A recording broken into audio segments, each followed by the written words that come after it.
La espada de Damocles. Conduce Pablo Veloso.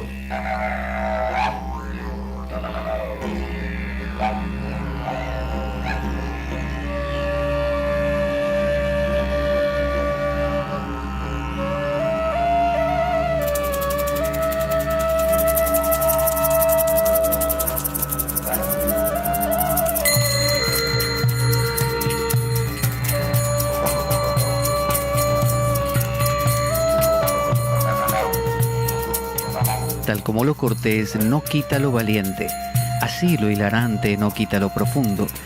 Y dado que la vida es un juego, aquí comienza La Espada de Damocles. La ficción más real que puedas concebir. La Espada de Damocles es un programa que por mera falta de objetividad cree ser diferente. Personajes mitológicos salidos de los más profundos avernos. Leyendas escabrosas y sin sentido. Curiosidades inquietantes e inútiles. Historias antiguas malversadas por nuestra incapacidad de entendimiento. Y cuentos carentes de profundo significado. También pretenderemos sin el menor éxito entender al ser humano en toda su dimensión. En suma, si quieres desperdiciar tu vida, aquí comienza La Espada de Damocles, la ficción más real que puedas concebir.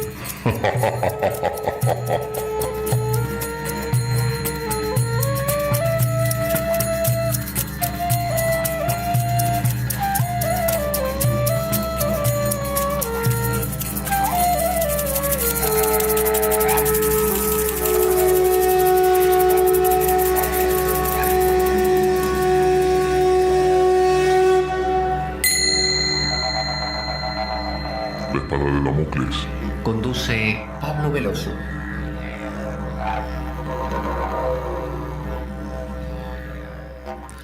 Buenas para todos. Aquí estamos en La Espada de Damocles. Yo soy Pablo Veloso y vamos a recorrer hoy un tema que comenzaremos a transitar, muy interesante, que tiene que ver con la filosofía de la antigua Grecia.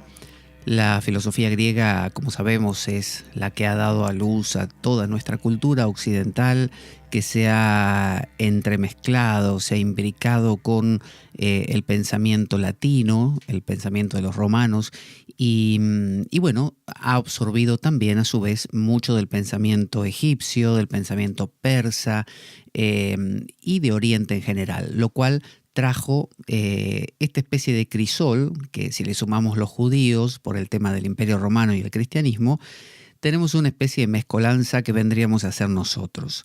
Entonces, estudiar la filosofía griega, ver sus exponentes, conocerlos, lejos de ser una tarea aburrida y propia de gente universitaria con gafas, como se dice, de culo de botella, ¿no? Bien gruesas, que se la pasan estudiando en las bibliotecas, en realidad tiene que ser una tarea de cualquiera de nosotros. La filosofía no es propia, por lo menos en sus inicios nunca lo fue, de gente selecta que estudiase en grandes universidades y que estudiase lo que hoy se conoce como historia de la filosofía, que es ir a una universidad y aprenderse de memoria todo lo que dijeron los filósofos a lo largo del tiempo. Cosa muy extraña, porque en realidad los filósofos de todas las épocas, antiguas sobre todo, lo que hacían era pensar, reflexionar y como mucho mirar como antecedente a su maestro o al otro maestro que andaba por ahí. Hoy en día, gracias al bombardeo informativo que tenemos con Internet y todas esas cosas, y antes de Internet también ya ocurría, esa recopilación infinita de dichos, de libros y de no sé qué, hace que cuando vayamos a estudiar filosofía en una facultad, nos encontremos con que tenemos que memorizar desde los presocráticos más o menos hasta los últimos filósofos contemporáneos. Y tenemos que leernos 800 libros que comentan a otros libros, y llega un punto que no nos queda vida para pensar. Ya demasiado es entender las obras, memorizarlas, aprobar exámenes. Entonces a eso se le llama historia de la filosofía. Se le llama a veces ser un filósofo a una persona que se memorizó todo y uno le pregunta, no sé, ¿qué opinaba Hegel acerca del Estado? Y el tipo te explica. Pero en sí no es un filósofo, no es un amante del saber, ¿no? Amante del saber con mayúscula, de esas preguntas básicas de la vida. Entonces, nosotros, como personas comunes y corrientes, de la calle, como se dice aquí en España, de a pie, vamos a acercarnos a un filósofo de los llamados presocráticos. Cuando uno dice presocráticos, quiere decir obviamente antes que Sócrates.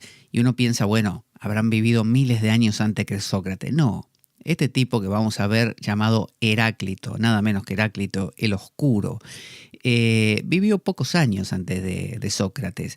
En realidad, mire, ya le digo, tengo aquí unos datos para hacer filosofía de la historia justamente. Heráclito nació hacia el año 540 antes de Cristo, ¿no? Y murió más o menos hacia el 480 después de Cristo. Perdón, no puede haber vivido tanto, todavía antes de Cristo. O sea, nació en el 540 antes de Cristo y murió en el 480 antes de Cristo. Acuérdese que la numeración va decreciendo hacia el año 0, ¿no es cierto? Por eso nace en el 540 y muere en el 480. Pero si miramos a Sócrates nace en el 470. Y Heráclito muere en el 480, o sea que durante 10 años estuvieron coexistiendo. Entonces, decir que es un presocrático, no, era contemporáneo. Está bien, Sócrates tenía 10 años cuando murió Heráclito, pero eso no lo hace demasiado presocrático a Heráclito, simplemente vivió, no sé, unos años antes. Luego, para que se dé una idea, Platón ya viene en el 427, nace en el 427, si Heráclito nace en el 540 y Sócrates nace en el 470, ya después viene Platón, que es el discípulo de Sócrates, que nace en el 427, y Aristóteles, que es a su vez discípulo de Platón, nace en el 384, cada vez más cerca del nacimiento de Cristo, del año 0. Entonces, Heráclito era un tipo que lo conocemos mucho por la frase, esa famosa frase pantarrei, ¿no? En griego que dice todo fluye, ¿no? Todo fluye. Esa frase nos ha quedado grabada, o también esa de que, mal entendida, de que uno no se sumerge 2 veces en el mismo río, que en realidad no es lo que dijo. Lo que dijo en realidad es: en los mismos ríos entramos y no entramos, pues somos y no somos los mismos. Más o menos esa sería la frase, pero nosotros la entendemos como uno no se sumerge 2 veces en el mismo río.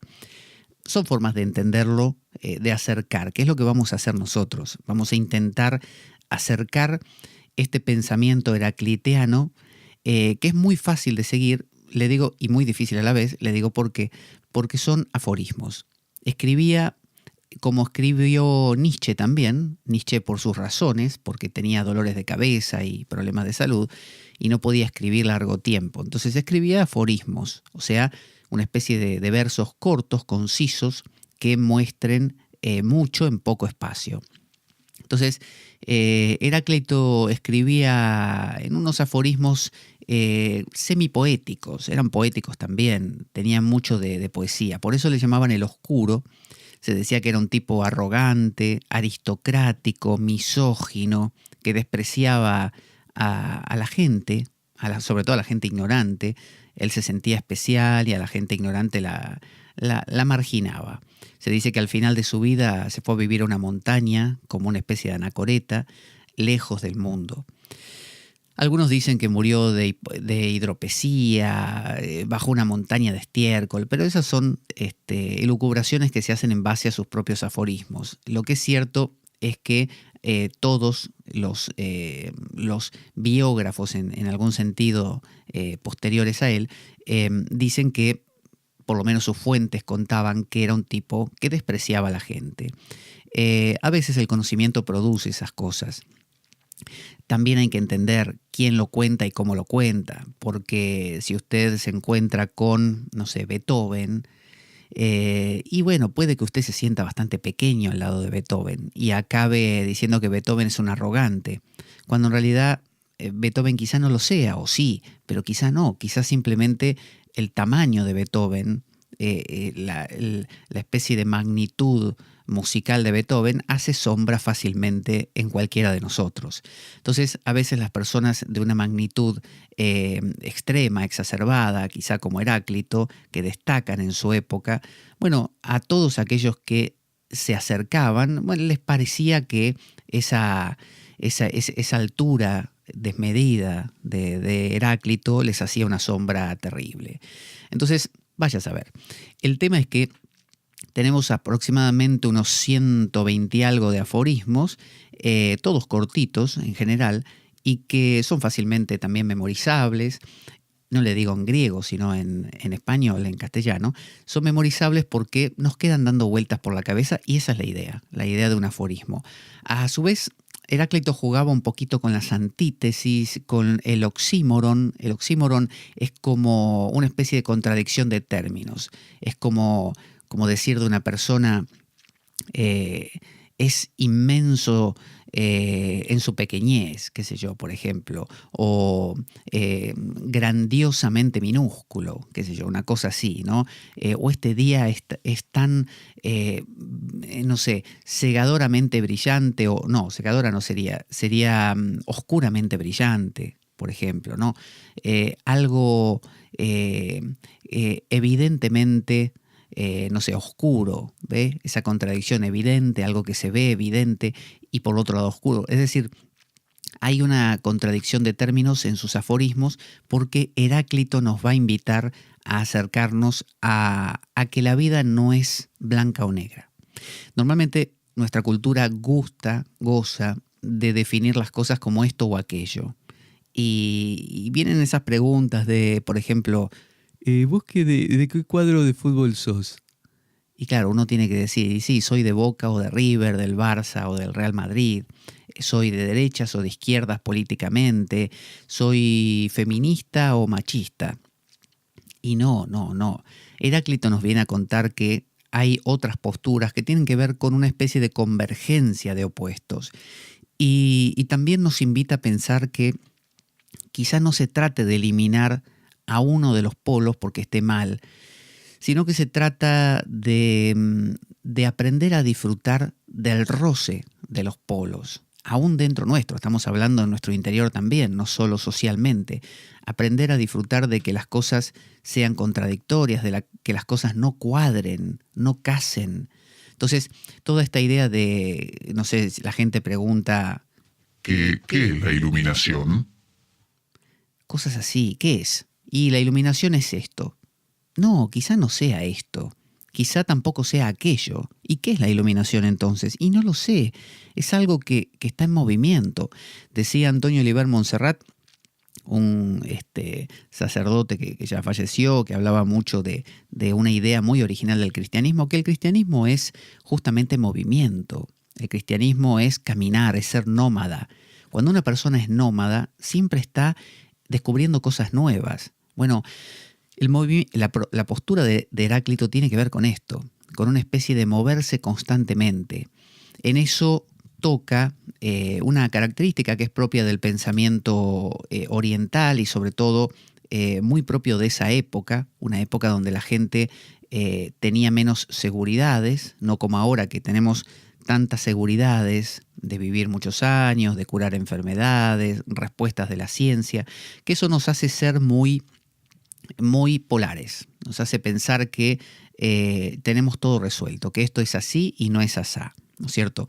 Nos gusta pensar que esta enfermedad es buena o es mala, vale, hay que eliminarla. Esta revuelta política ¿es legítima o no es legítima? No es legítima, vale, hay que aplastarla. Y así, ¿quiénes son los buenos? ¿No? Siempre Batman o el Joker es el bueno. Y Batman, vale, el Joker entonces es el malo. Y no. A veces la vida son binomios, ¿no? Entonces el pensamiento oriental y el pensamiento antiguo especialmente tenía esta idea. Lo vemos en el taoísmo, con la convergencia y coexistencia de yin y yang.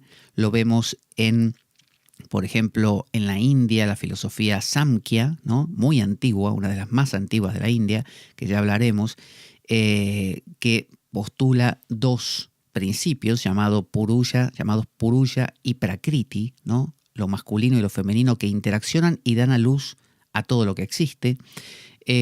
Lo vemos en estas nociones platónicas, que Platón heredó mucho de Heráclito, esta idea de el mundo sensible y el mundo inteligible, que claro, como tenemos ahora esta idea de que tiene que ser todo o blanco o negro, nosotros nos preguntamos, ¿Platón qué dijo? ¿Que el mundo inteligible es mejor o peor que el sensible?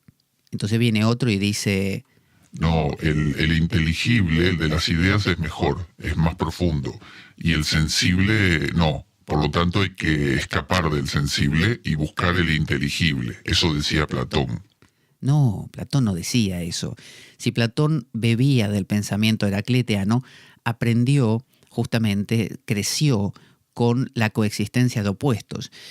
Cuando uno tiene un acercamiento, por ejemplo, con el budismo zen del Japón, uno descubre que se trata todo también de una convergencia de opuestos. Los koan zen están hechos, que son frases, como estos aforismos, están hechos para desarticular la razón, la ratio, que pretende seccionar las cosas, que dice bueno, malo, alto, bajo, lindo, feo, ¿no? Entonces nos dan un koan para pensar cuando uno se sienta en zazen, en meditación, que te dice, por ejemplo, ¿qué sonido produce una mano al aplaudir? Y uno dice, siguiendo el pensamiento racional occidental, ninguno. Entonces uno va al sensei o al maestro y le dice, ya descubrí, maestro, ninguno.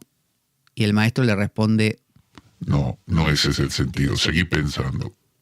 Y después uno vuelve y dice, ya descubrí, maestro, si uno hace movimiento rápido con una mano en el aire, produce un sonido, ¿eh?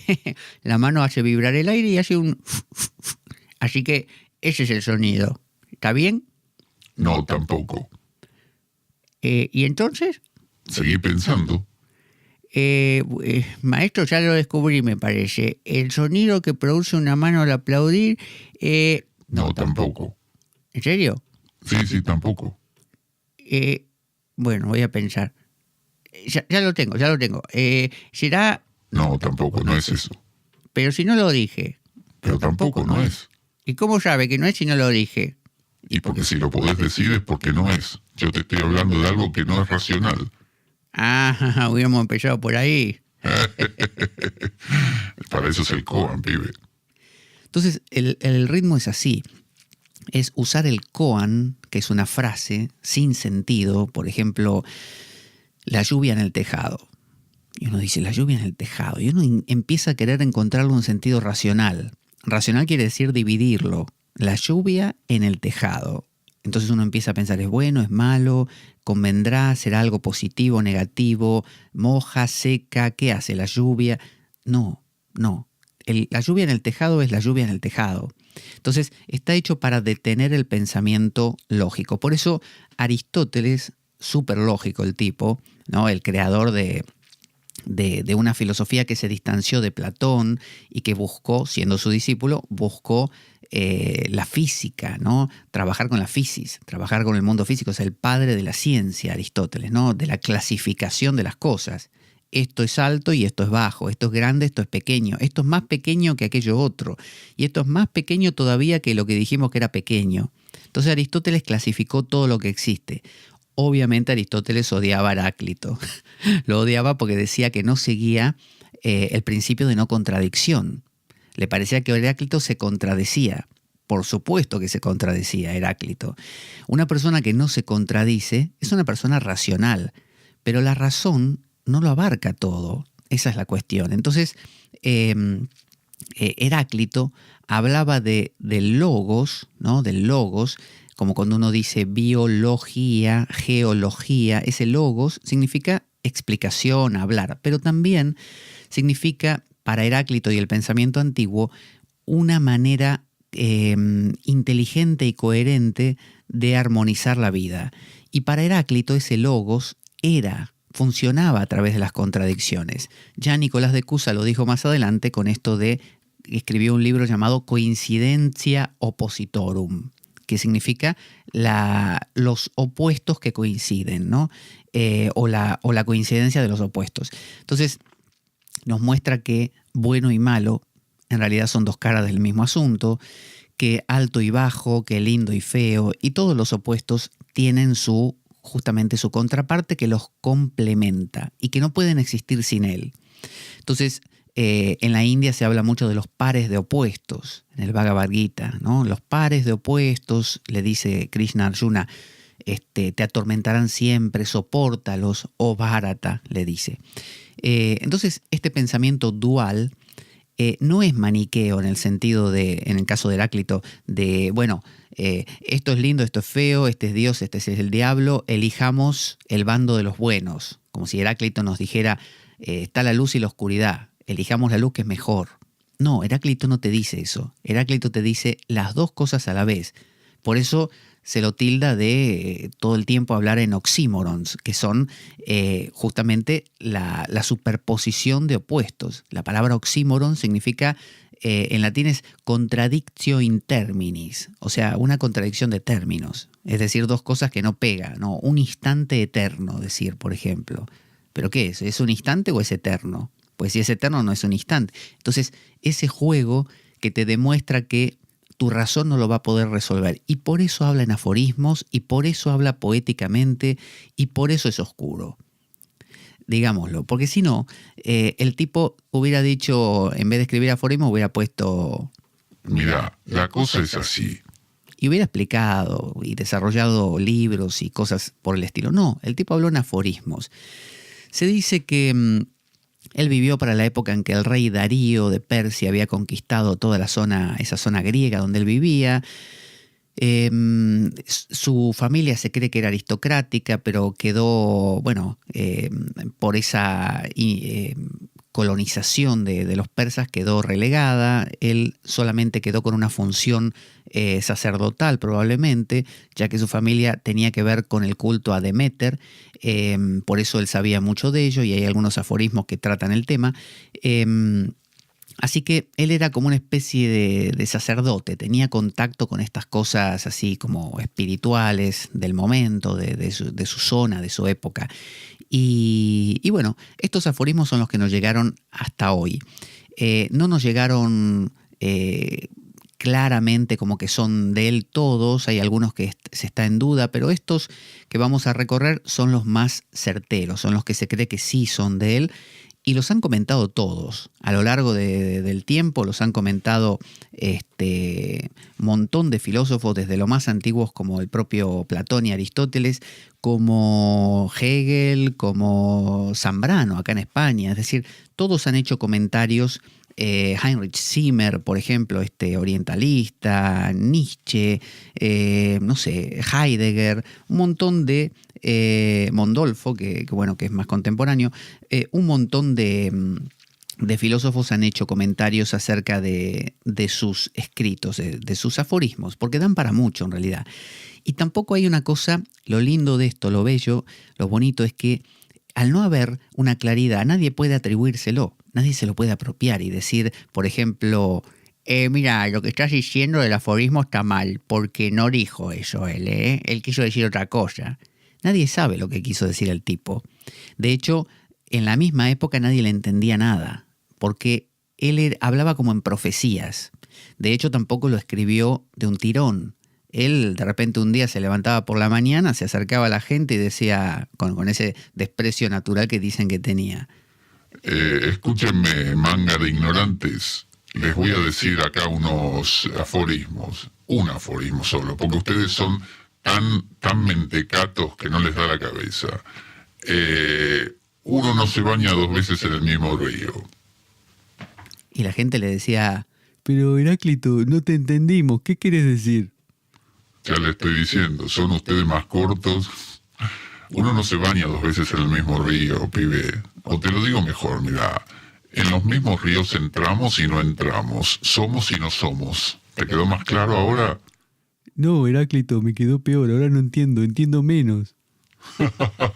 Ignorantes, me voy a tomar unos mates. Y se iba el tipo y los dejaba así. Entonces, algunos dicen que compiló una suerte de libro acerca de la naturaleza y fue y lo dejó en el templo de Apolo, por ejemplo, dicen algunos, pero tampoco es muy certero. El tema es que circulaban estos dichos de él. Luego se lo apropiaron un poco los estoicos porque él hablaba del fuego, y eso del fuego les gustó porque Heráclito hablaba de que el fuego era la esencia de la vida. Para él el arjé, la cosa más esencial era el fuego, en el sentido de lucha. El fuego es poder, es lucha, es contienda, es derretir lo otro, fusionar cosas.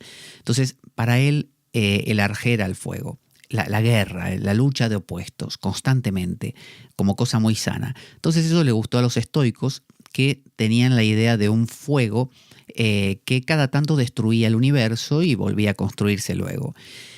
Por otro lado, los cristianos también tomaron mucho, los padres de la iglesia, de Heráclito, la idea de logos, esa idea de un logos, de un orden inteligente, imposible de captar, pero inteligente, que hace que todas las cosas fluyan como si fuera el Tao, como decir el Tao. El Tao, dicen los chinos, regula todas las cosas de una manera sumamente inteligente.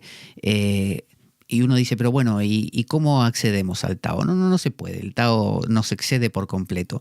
Entonces los cristianos lo tomaron como la idea evangélica de que el logos es la palabra que se hizo carne, es el Cristo, ¿no?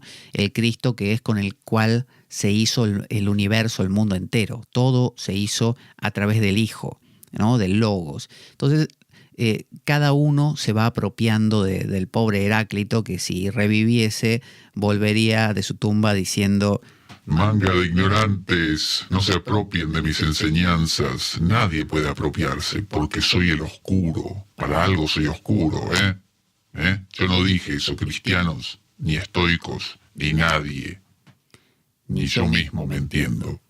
Entonces, ese es Heráclito. Así que vamos a recorrerlo justamente con esa licencia de poder interpretar lo que nos parezca de cada uno de los aforismos, y la idea es que cada uno luego haga también su propia interpretación, apropiación, y se permita jugar una y otra vez con ellos. Así que vamos a ir al primero de los aforismos, que dice, ya le digo, dice: el más bello de los monos es feo comparado con el hombre.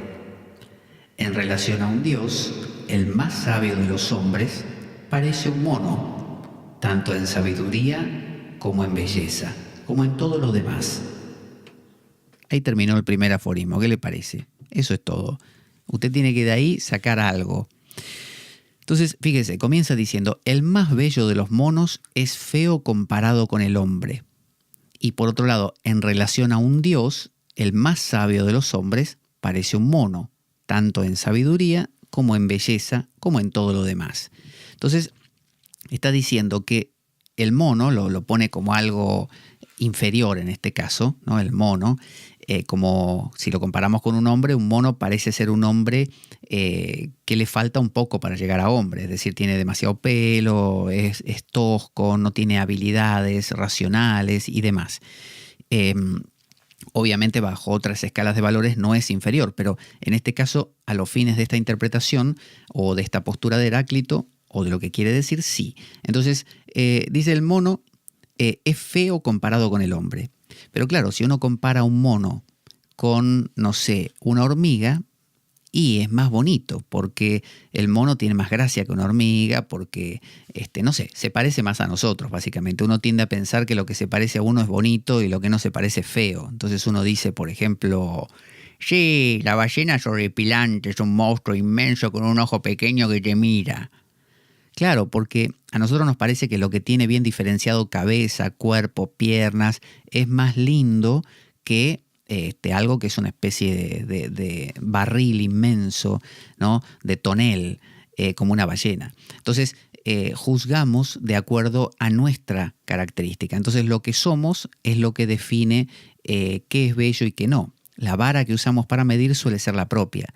Entonces, solemos decir, los africanos son feos. ¿Por qué? porque no se parecen a nosotros.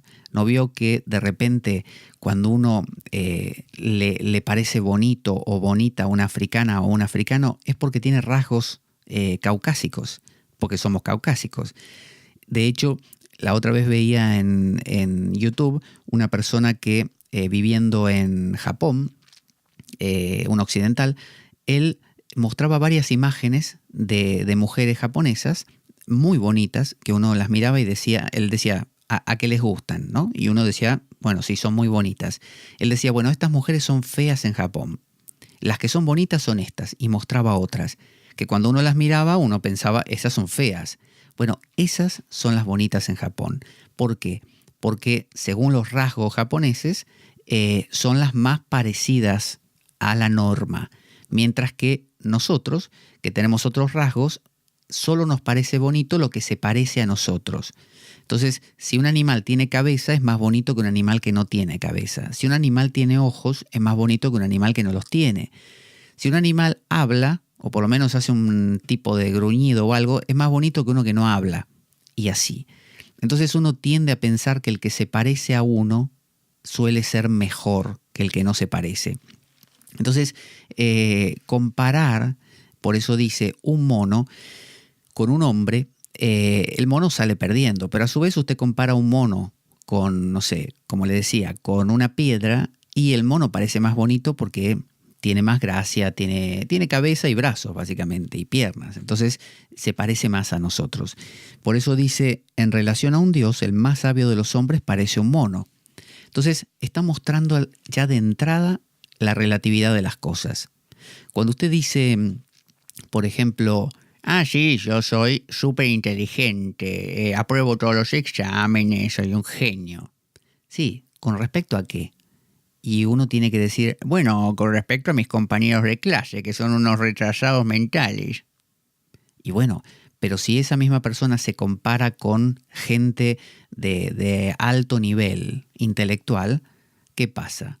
Y bueno, saldría perdiendo. Sería un tarado al lado de ellos, de la gente de alto coeficiente intelectual. Por eso voy a un colegio donde hay retrasados mentales, porque así me siento especial. Entonces fíjese cómo solemos a veces reunirnos con personas con deficiencias para sentirnos especiales. Como dice el dicho, en el reino de los ciegos el tuerto es rey, ¿no? Claro, porque todavía tiene un ojo, los otros no tienen ninguno, entonces claro, él se siente especial, pero si el tuerto fuera un reino de gente con dos ojos, él sería el deficiente y no sería el rey para nada. El rey sería el que tiene 3 ojos, por ejemplo. Entonces vemos cómo lo que es grande, ya que nos parecía grande hasta ayer, es relativo a dónde lo pongamos. Yo pongo la montaña más grande de mi ciudad junto a la Aconcagua o al Everest y ya no es grande. Es grande comparado con otras montañas que tengo acá. Soy inteligente, soy malo, soy bueno, soy hábil, soy sensible. ¿Con respecto a qué? ¿Comparado con qué? Entonces, si yo me comparo con una persona que es más sensible que yo soy un tronco al lado de esa persona. Pero si me comparo con una que es un tronco, yo soy súper sensible. Entonces empezamos a ver que lo bueno y lo malo, ya nos introduce Heráclito, no lo es tanto.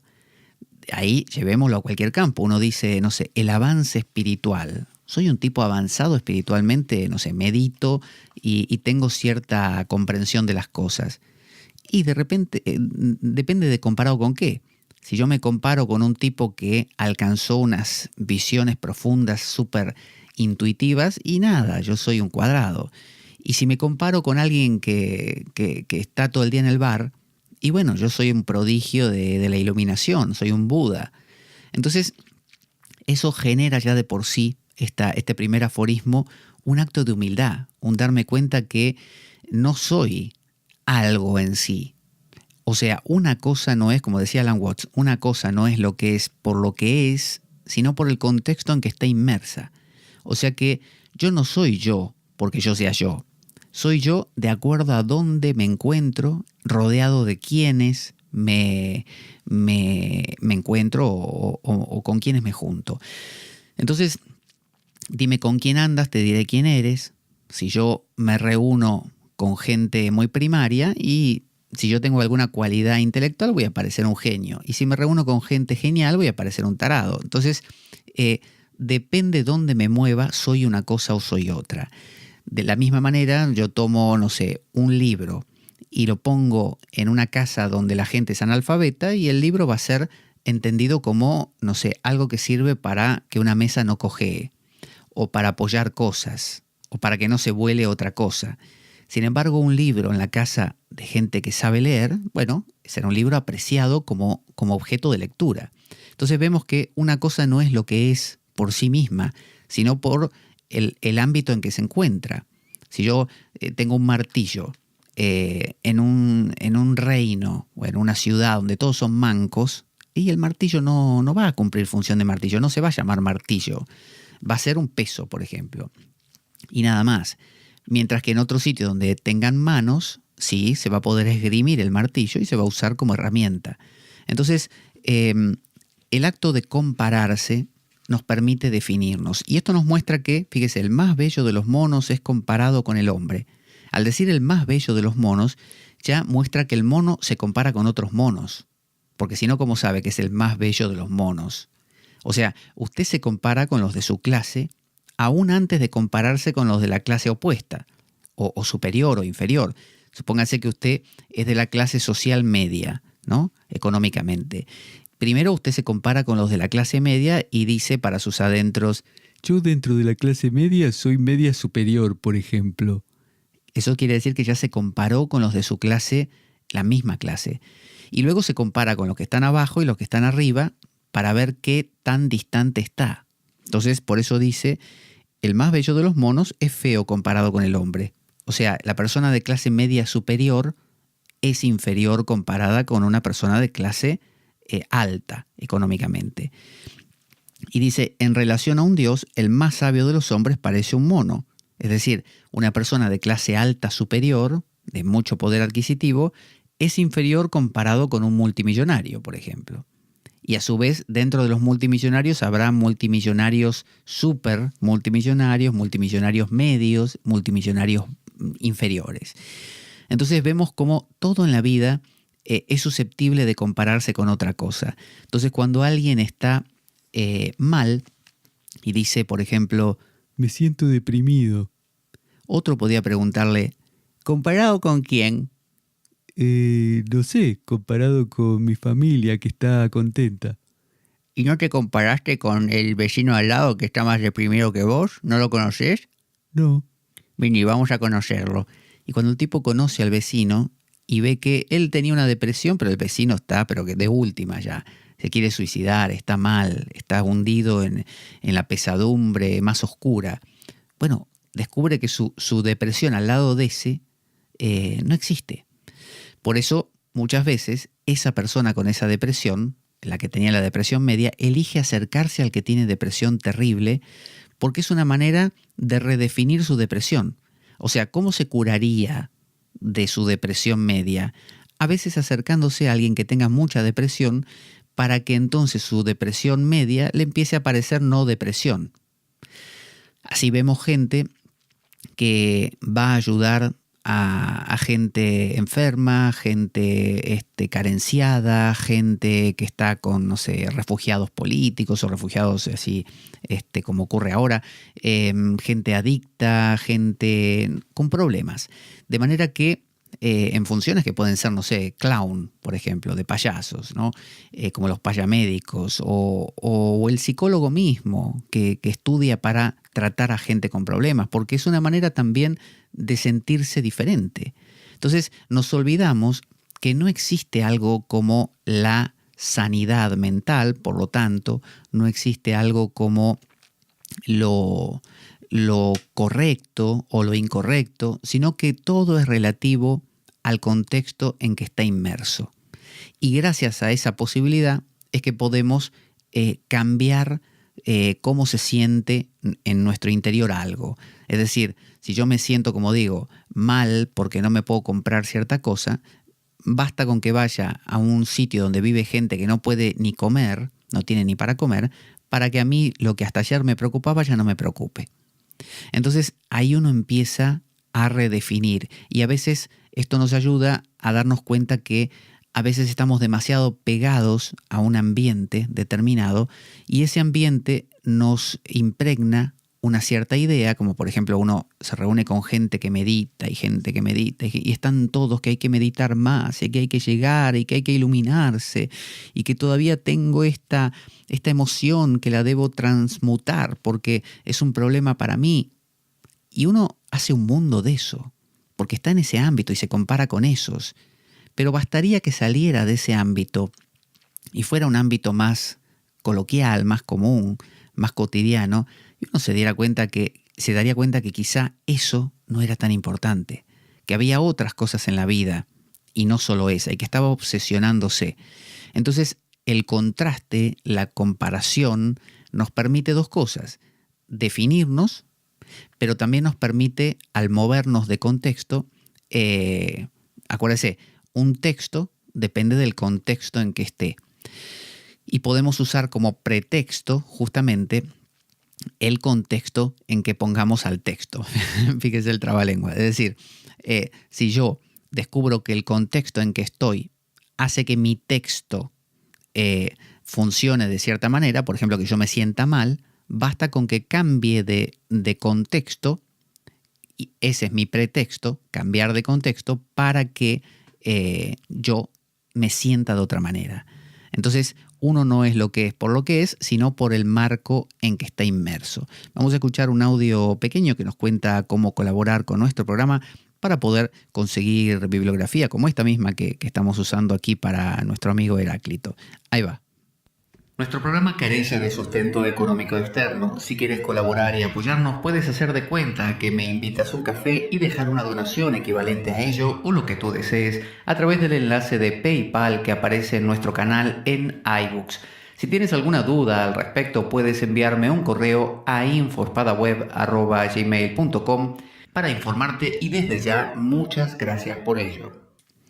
Les recuerdo que iBooks ha comenzado con este sistema de mecenazgo, digamos, ¿no? Que uno no solamente puede donar a través de iBooks con tarjeta de crédito o con tarjeta de débito o PayPal, sino que además puede tildar ahí una casilla que hay donde uno hace como el compromiso de mensualmente donar cierta cantidad. Entonces, entiendo que lo que hace iBooks es cada mes descontar de la cuenta de esa persona, de ese donante, esa cantidad, sea 1 euro, 2 euros, 5 euros, lo que cada uno quiera donar cada semana, cada mes. Entonces, de esa manera uno se olvida y ya sabe que está sosteniendo a ese programa con su pequeña contribución. No importa que sea pequeñísima, siempre ayuda. Porque recuerde, como le digo, que todas estas bibliografías y cosas cuestan y cuestan conseguirlas a veces. Entonces, volviendo aquí a nuestro tema del amigo Heráclito, él habla del contraste. Y hay una historia, por ejemplo, de un hombre que iba en un barco viajando y empezó a quejarse. Vio esa gente que se queja siempre de que se sentía mal.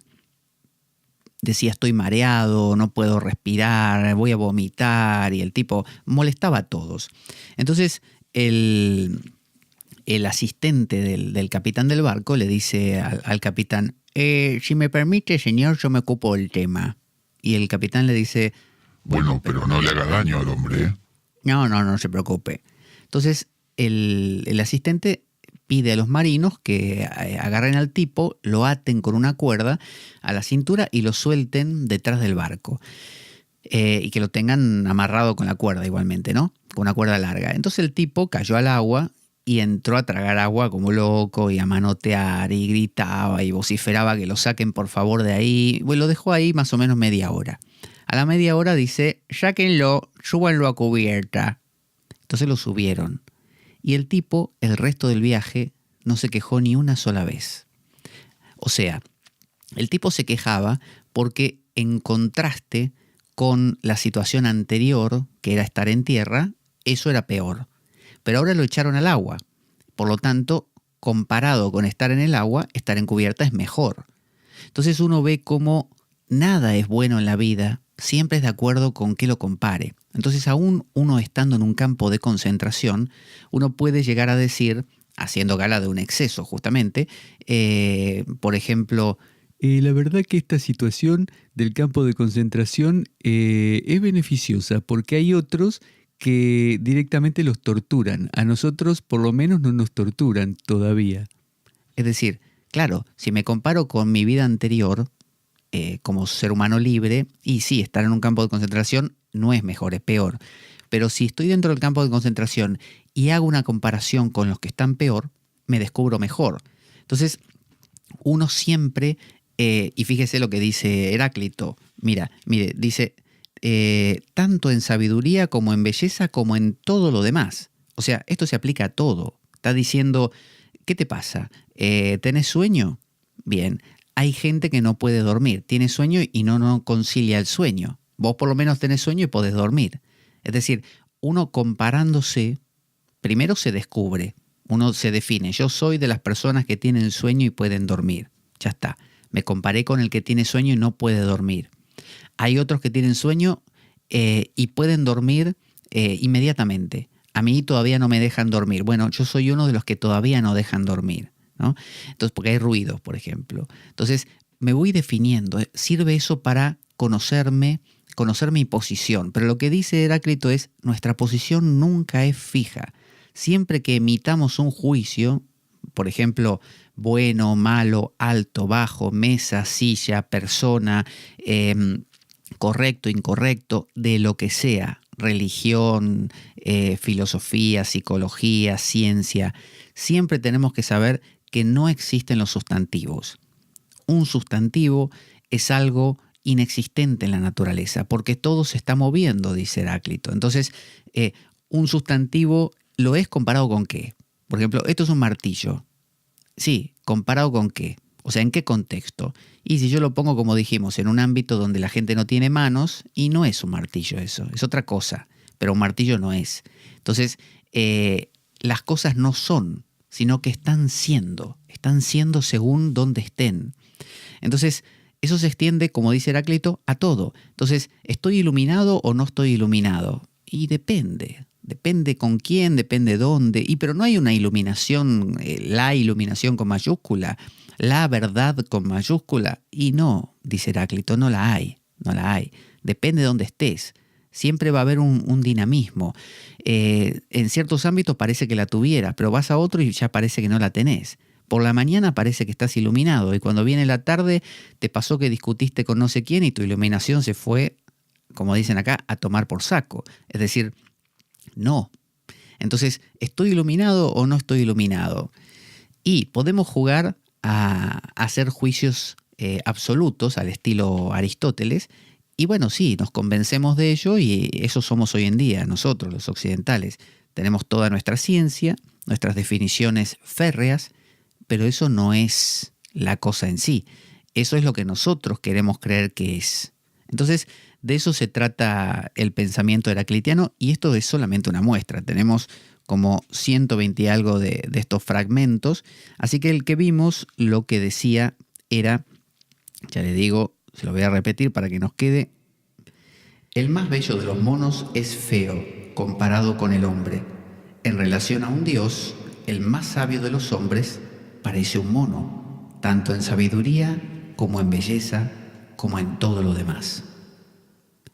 Fíjese antes de terminar que este verso, este aforismo, no solamente habla de esta comparación, sino que nos hace notar que las cosas tienen jerarquías.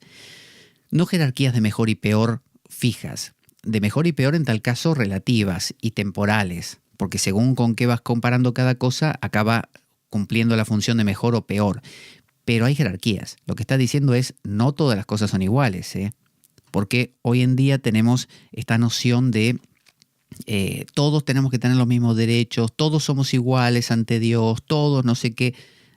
No somos iguales. Hay gente que tiene una capacidad intelectual, hay gente que tiene una capacidad sensitiva o emocional, hay gente que tiene una habilidad física, una destreza genial, otras no. Entonces, yo no soy igual que un ajedrecista profesional o un deportista de élite, no.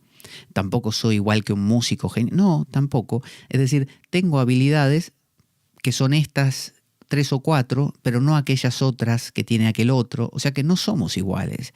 Por lo tanto, de ahí surge la posibilidad de comparación. Entonces, esta idea de que todo vale lo mismo, todos somos iguales, todos deberíamos recibir lo mismo, la misma educación, la misma enseñanza. No, sencillamente porque yo enseño lo mismo a 10 personas y los 10 me lo van a entender diferente, porque son diferentes.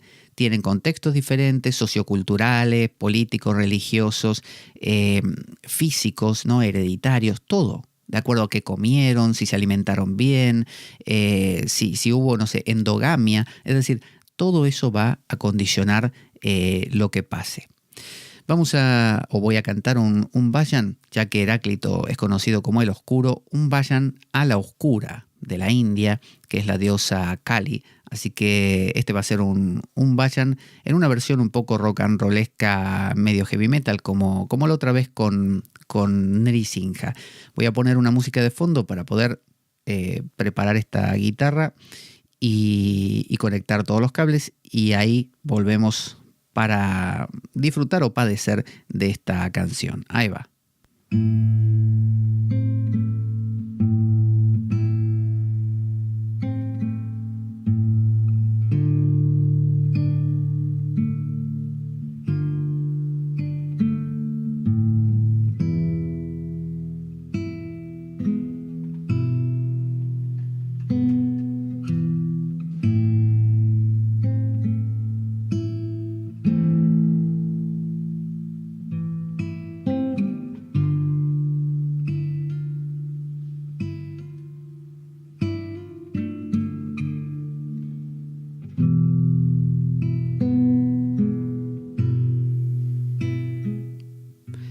Bueno, aquí estamos. Esta canción dice Kali, Durge, Namo Namah. Habla de Kali, de la diosa Kali, diosa oscura por excelencia, y de la diosa Durga. A ver qué tal.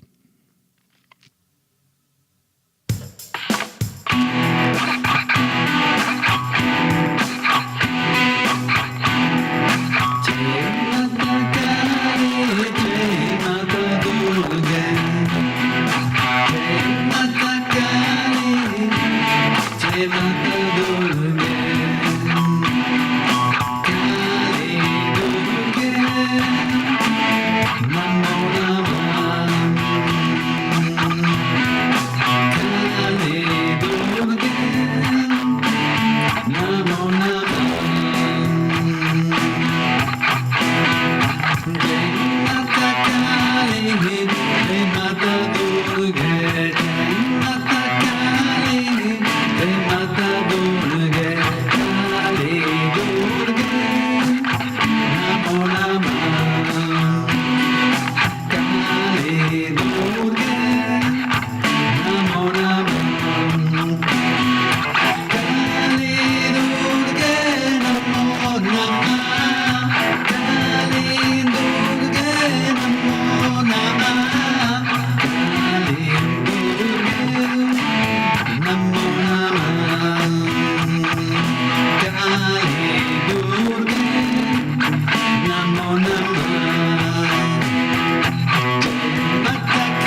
Bueno, ahí hemos tenido nuestro kirtan un poco accidentado por momentos, pero bueno, eso ha salido con una especie de punteo rarísimo.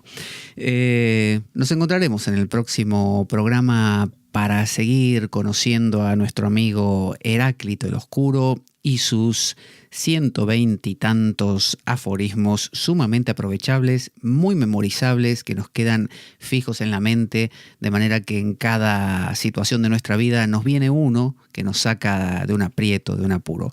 Soy Pablo Veloso, esto es La Espada de Damocles y vamos a nuestra cortina de despedida ya para encontrarnos en la siguiente. Avanti, damocleanos.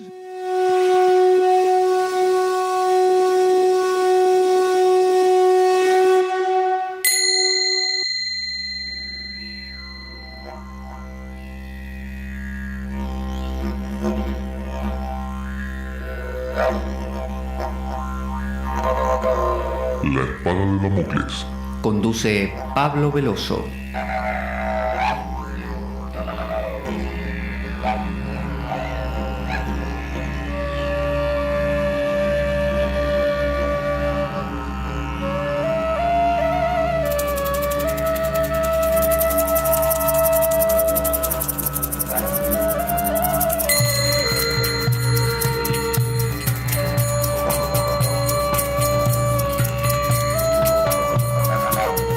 Y dado que la vida es un macabro juego concebido por una mente perversa, únete a nosotros en nuestro próximo programa, cuando escuches las siguientes palabras.